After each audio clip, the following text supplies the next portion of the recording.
Welcome to Phase 4, Week 6 with Teacher Tracy. The daily flashcards are made up of high frequency and tricky words, which are not necessarily decodable, and therefore students need to learn them as sight words. The spelling words are based on the previous week's high frequency and tricky words, and therefore children are already able to recognize and say them. Therefore, this week, the focus is on spelling. This week marks the completion of Phase 4, and therefore the focus will be on assessing the progress from this phase as well as gaps identified in previous phases. We will now discuss assessment and what is most effective. If you're well versed in assessment, please skip ahead to see the resources that are available to support you through this process. It is advisable to assess regularly to ensure that you identify gaps early on in the process. These gaps are likely to make learning more difficult and therefore unpleasant for students. Identifying gaps allows you to formulate plans to close the gaps and accelerate learning. In this program, assessment occurs at the end of each phase. This includes assessing the phonemes or blending, high frequency and tricky words, and spelling learned during this phase, as well as reassessing any gaps identified in previous learning. It is most effective to do formative assessment of spelling each week after the test.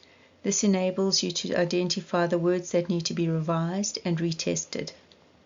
It is advisable to complete summative assessment at the end of each phase. This should take the form of each learner performing a self-assessment and then peer-supported learning to occur while staff assess each student. The suggestion for assessing phonemes as well as high frequency and tricky words is to initially look at the self-assessment performed by the students, then undertake teacher assessment. Both of these should be combined to inform the home learning or strategies for interventions to close any gaps. A variety of visual prompts have been created to support learning and the assessment process. There is a blending mat with the phonemes and images to support learning. A word mat and high frequency and tricky mat have been created to support the assessment process and revision. A number of tracking tools have been created. The idea behind the spelling tracking sheet is to stick it in their workbooks and at the end of each week's spelling, highlight the words that need to be revised and retested. Assessment spreadsheets have been created to assist teachers to track the students' recall of phonemes or blending and high frequency and tricky words.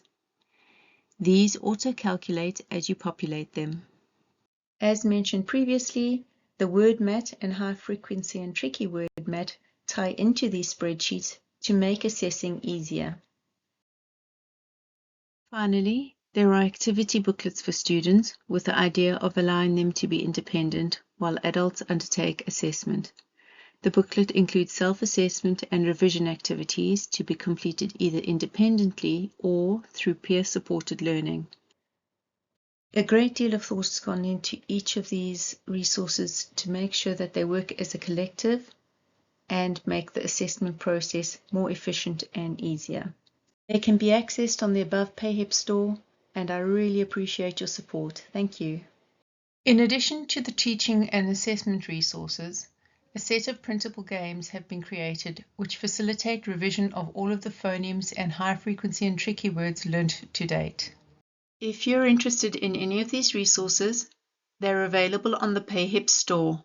Please click like, share, and if you haven't already, subscribe.